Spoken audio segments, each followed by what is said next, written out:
Hey everybody, welcome back to the Gila Monster Rides. Today we're going to be going over some parts. We're going to be doing a show and tell. I'm actually going to split this up into two separate episodes because there's so much stuff and I don't want to really skimp on how I talk about each part. So we're going to split this into two episodes, make it a little more digestible. So today we're going to focus mainly on the cosmetic stuff, and most of these parts also have some functionality to them, or they're adding more than just looks to the bike. But they are important to me in helping create more of that mid-50s look. Sorry, there's some flies around. We are now in front of the herb garden. You can see behind me, and I apologize if you hear a little bit of a background noise. There are lots of birds around me. You might hear the plot hounds from my neighbor next door. She raises plot hounds. And I was recording a little bit earlier, and both of my roosters that crow were very vocal during that time. So we're reshooting this. Hopefully the neighbor's dogs calm down a little bit. When I'm over here, sometimes they start yelping a little bit. Um, in any case, this is going to be episode one. Let's go over some cosmetic parts. Now, like I said, some of these parts, they're both functional and aesthetic. This is the first one. It really fits in with my performance stuff, but since it's on the outside of the bike and will be enhancing the look of the bike, I want to, excuse me, wanted to go ahead and include that in this part one. This is the full decat exhaust that comes from Hitchcock's. I forget if they called this. It's in one section of the store. I think they call it Infield Precision. Um, but in any case, this decats or removes the catalytic converter from your bike and actually will end up saving a whole bunch of weight. This is the complete system with the header pipe that, yeah, here you can see it has your O2 bung, and then you've got the silencer or muffler, and I don't know if you can see that. That's straight through. So actually, somewhere in that box, I also have the, um, actually not sure where that goes. Oh, it must, I think it bolts right in. There's actually there is a removable baffle, and it's short. It's only like that long. They also include the stainless steel clamp that goes between the header pipe and the silencer. And then you also have the exhaust pipe bracket with a copper washer that goes between, plus the hardware to attach it. So it's honestly a really complete system. Um, I was kind of silly when I ordered this because I ordered it directly from Hitchcock's. If I had thought about it at the time, I would have ordered it from Baxter Cycles because I think I could have saved some money.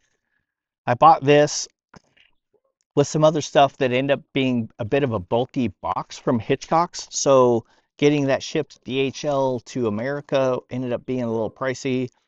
I've started buying pretty much as many things as I can through Baxter's. And this isn't a commercial for them. They're not sponsored by them or anything. But I will say that anytime I have some questions on some parts, they've been super helpful of helping me decide, maybe between a couple things, stuff like that. So I do want to send my dollars their way. Plus, honestly, I actually think I end up saving a little bit on shipping from England if it's going to be a bulkier package.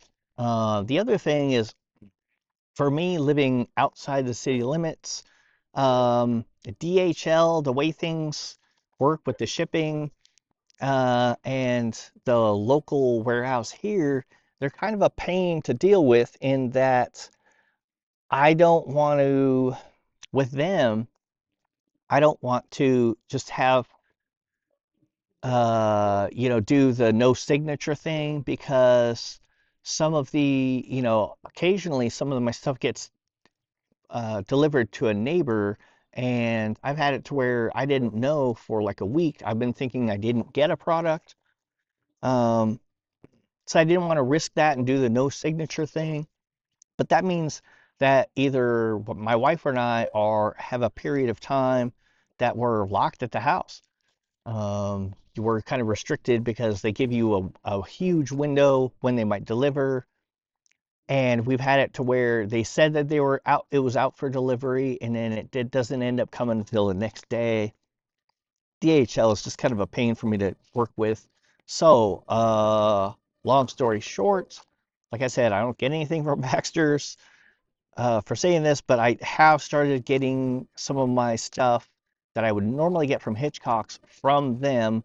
Unless, like, I mean, if there's a huge price difference, I always window shop on anything I'm going to purchase for the bike. And I look around, between the manufacturer and then their distributors within the US or whoever carries that item. I kind of look for the best deal, honestly, is kind of like my first tier.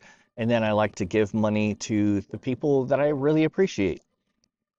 So it is a performance part, but this will help me get the bike looking more into the 50s. I think it's a little bit of a slimmer exhaust, and this will help the bike breathe.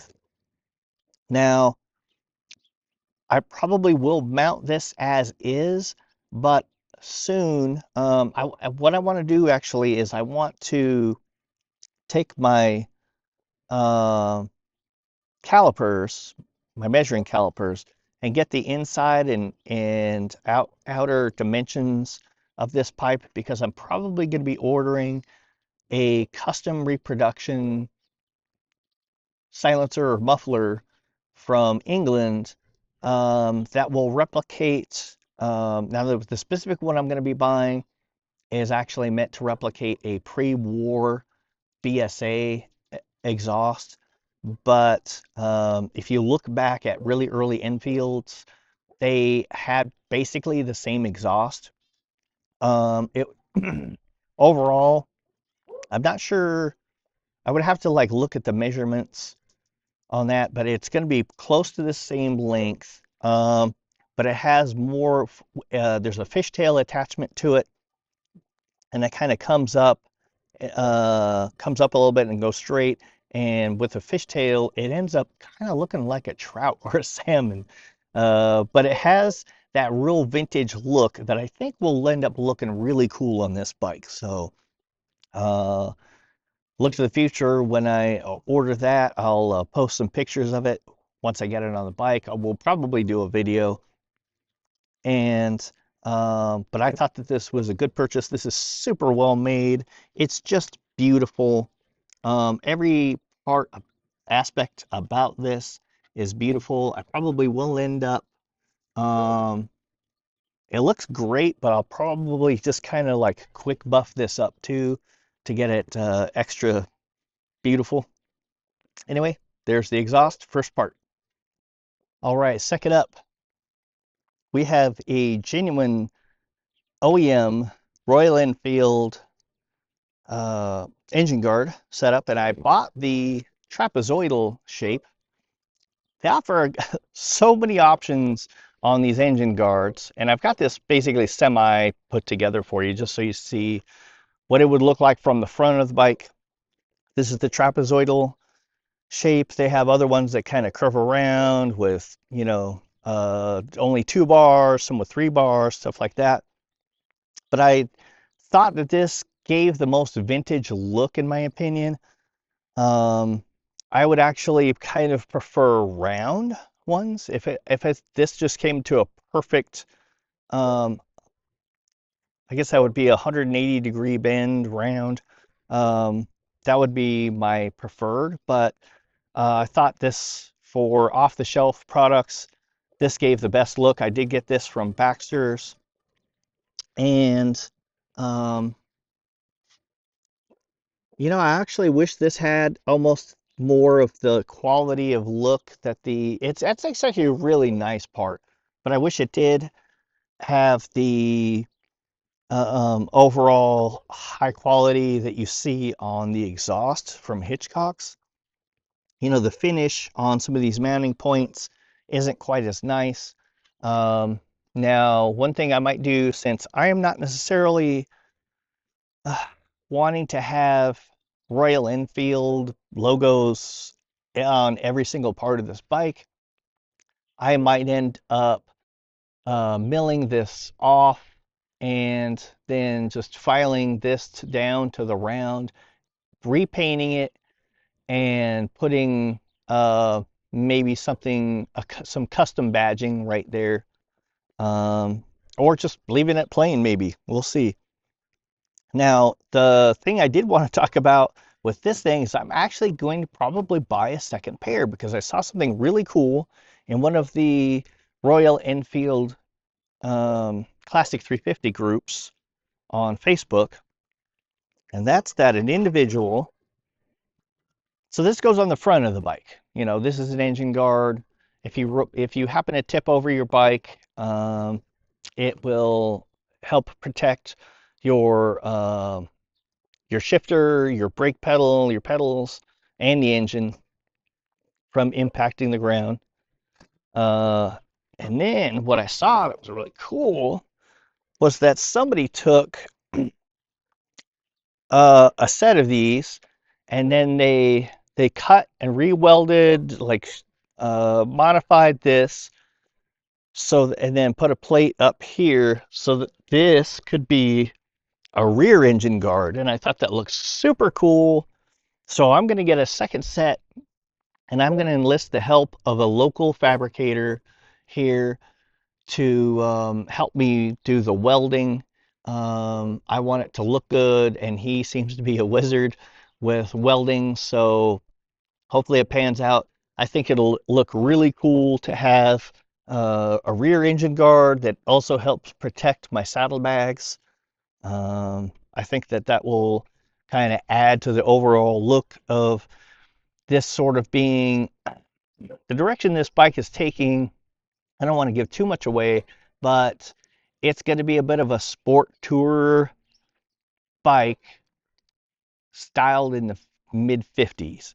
So if you imagine, you know, a bit of a sport tourer from the 50s, I kind of want it to have that. I still want it to maintain somewhat of a sleek appearance, but the engine guards and everything will help the touring, not only functionality but appearance. And I think that will end up looking really cool if I have sort of matching front and rear engine guards. Oh yeah, and as I went to go put those back in the box, I happened to see the baffle for the exhaust, and see, this is short, simple, and you know, will just end up being cutting the decibels down just a tiny bit. I don't know how long that muffler is going to be on the bike, but I'm going to play with this and maybe hopefully get some sound samples that'll work to demonstrate what this is like, baffle in and baffle out, once I have the full Hitchcock's exhaust on. I'm going to probably be doing that first, then the engine guards, just to make things easier on myself. But anyway, there's the baffle. I wanted to show that to you real quick. All right, this next one was a little bit of an interesting experience, purchasing off of eBay from India. So I was looking for Deluxe foot pegs. I wanted them for the, you know, both for me as the pilot and also the pillion, driver and pillion Deluxe. I should have opened the other box. I had the other box open already. But take a look at these. So I bought these off of eBay from a seller in India. And the reason I bought these particular ones is when I was looking at them on the listing, these were unbranded. So might get a chuckle out of this.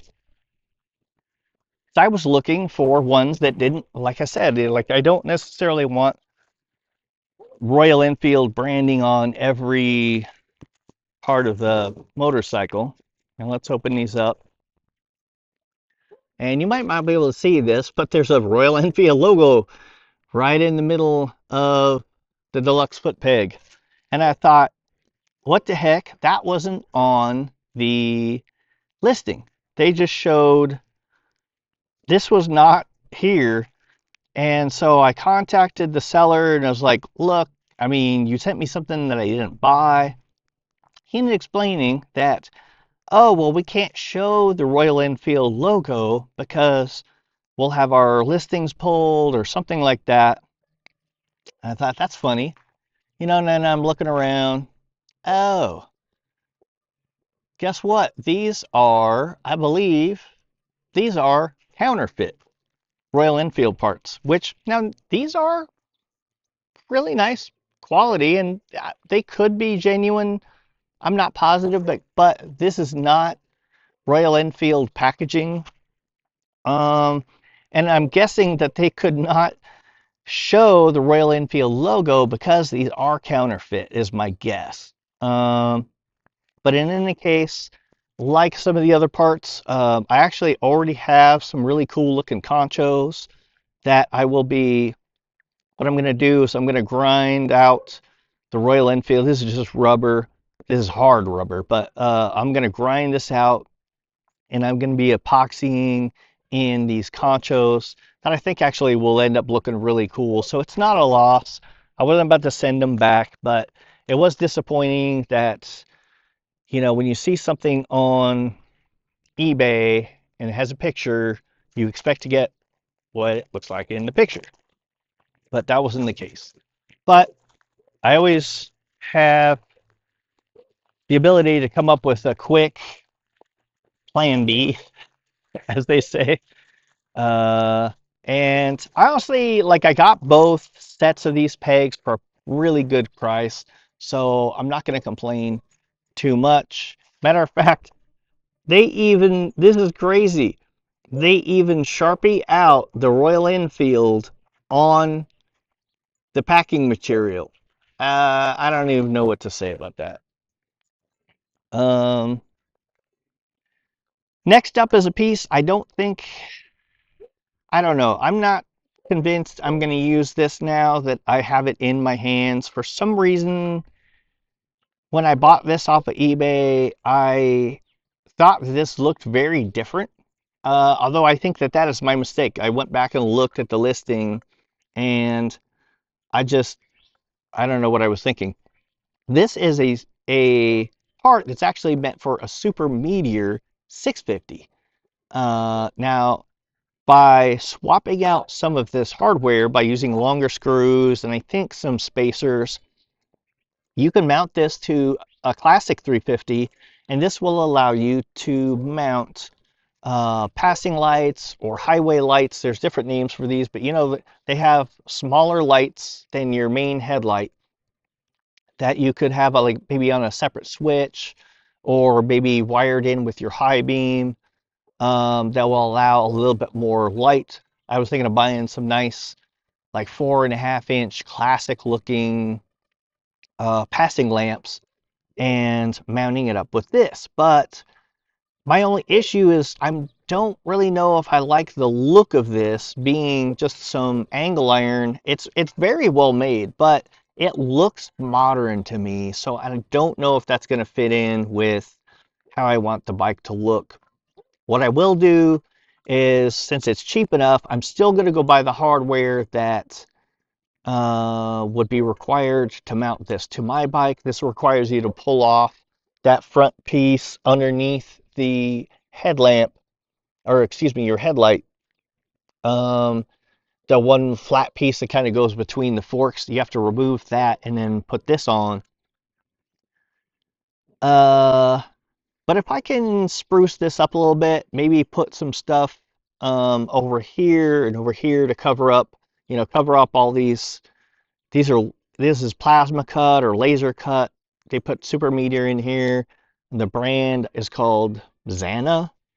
If I can cover those up, I'll see how it looks and maybe get some opinions and maybe still run with it. But this is one I'm 50-50 on whether or not it's going to end up going on or staying on the Classic 350. All right, last major external cosmetic and performance part. I do consider this to be both. Because I want this bike to look like it's from the mid-50s, I wanted to use a set of rear shocks that looked like they were from the mid-50s. So I wanted a covered shock, and Hagon offered that. Now, I can't remember if I bought these from, I think I want to say I got these directly from Hitchcock's. I would probably try to get them through Baxter's if I was going to do it again. But this is a fully covered shock that definitely has that look of the mid-50s Royal Enfields. Now I'll probably remove the Hagon sticker that's down here, but it is imprinted here, so people do know what the branding is. Actually my Interceptor 650, when I bought it, came with non-covered Hagon shocks. I have to say, I actually really like them. I might still play around with the, some of the preload and adjustment on those. You'll notice on this one, you have a 4mm Allen screw. That's to adjust the dampening. And then you have, they include a spanner. So on the bottom, you can adjust the preload by adjusting here at with the spanner. And these weren't cheap, but they just look beautiful to me. I love covered shocks on British bikes. I just think it looks so much classier. The fact that this is black and then has the brushed stainless steel look down here. The only thing I'm going to do to improve kind of how it looks, I think, is I'm going to remove and clean up after this Hagon sticker. But this will go a long way to helping create that 50s look. Now, I am going to be putting on some bigger saddlebags on the bike sometimes, so that will probably cover these up. But if I'm just cruising around, I think this will just make the bike look all that much cooler. And on top of that, be a much better performance shock. The other thing about this particular set is I ordered the set that from eye to eye is 20mm shorter than standard Royal Enfield rear shocks. So this will lower the bike just under an inch.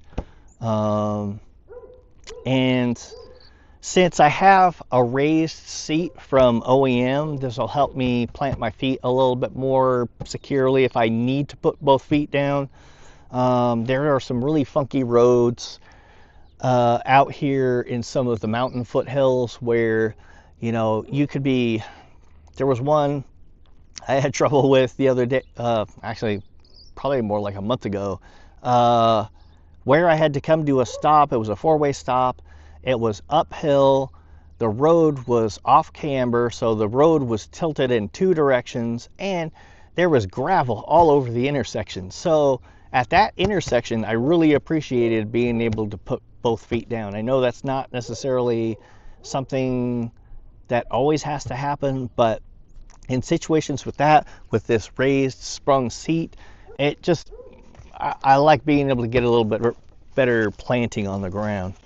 So anyway, Hagon shocks. That is I think the last external part I'm going to show you. I have a couple other things to show you here that are going to help create the overall look of the outside of the bike. Without giving away the full reveal of where this bike is going. By the way, I have a video coming up that's going to explain where this bike is heading, looks-wise, and why. And it's going to be a very big change to the look of the motorcycle. So, let me bring those parts out and we'll wrap up the video. These last few parts are not parts going on the bike. They're to help me create the look. Let me get out a few things. Now, so First up, this is a high performance, I call it high performance. This is an auto paint gun.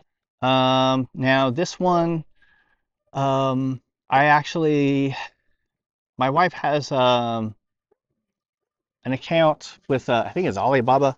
Um, and this one was recommended to me. So I have a really close friend who's a master mechanic. And because he's also in the racing community, you know, guys on their team, they have different specialties. He's the master mechanic. There's also an auto body guy. So he asked the auto body guy, for me, if you were going to buy a really good gun today, a spray gun, what would you get? And he ended up coming back with this. He actually sent me pictures of the exact gun. He said that this is basically a knockoff of a $600 paint gun, that he feels is actually just as good. He's been using it for a little bit, and this took a couple weeks to get to me, but it's pretty cool looking. There's the basic paint gun, and it does come with your mixing cup, and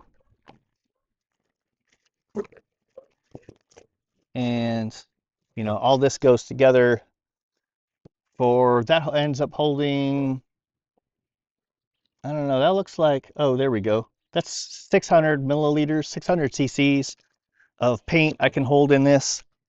You don't necessarily need that much to paint a motorcycle, because I'm going to be sticking mostly to painting each part separately. I'm going to have to practice with this. I did pick up a, I think it's a 29-gallon air compressor to help run this. And to go along with that, and for smaller part, I ended up getting, and I bought this from Harbor Freight. Hopefully this works out. This includes an air regulator. This is a touch-up gun. High volume, low pressure touch-up gun. This is for like smaller detail areas. But I think between these two guns, I should be able to really get rolling on. I'm going to be painting, so I'm going to be painting this bike, and I'm going to be painting my Indian Scout. I just got a couple other little odds and ends. I bought the inline desiccant air filter for it, a little cleaning kit, and some high power spray gun cleaner. I'm going to order some things called speed shapes. They look like Teslas actually, but they're about that long, and they're just mainly to help you test what a paint looks like on a particular item. I'm going to be ordering some of those just for practice on. I may end up painting by aftermarket Indian front fender. I have a fender for the Indian Scout from Clockworks that looks like the 1930s fender. And so I'll probably paint that first, and then I will start monkeying with this bike. Yes, it's sad. The chrome, the red and chrome is going to be going away. We're going to be